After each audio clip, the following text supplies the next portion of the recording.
Randy ke Janet antar Lady Nayawan jalani fisioterapi, ungkap kondisi sang istri makin membaik.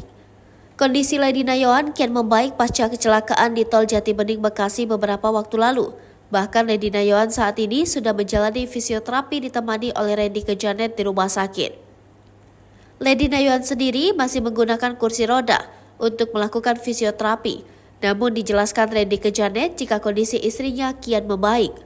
Kendati demikian, Lady Nayawan kedepannya harus menjalani fisioterapi sebanyak 5 kali untuk memperbaiki jaringan otot kaki yang robek pasca kecelakaan.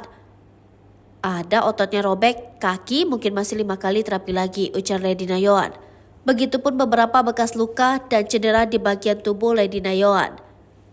Yang masih dirasakan itu cedera pinggul, belum bisa dibuat berdiri, duduk aja nyeri, ungkap Lady.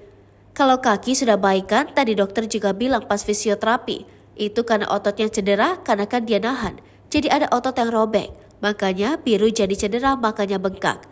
Kan awalnya bengkak, tapi sekarang udah better ya, lanjut Randy ke Janet. Diketahui Randy ke Janet dan Lady Nayawan mengalami kecelakaan di Tol Jatibening Bekasi Senin 31 Juli 2023. Keduanya mengalami kecelakaan seusai melakukan mediasi di luar persidangan. Atas kejadian tersebut membuat kondisi Randy dan Lady luka-luka.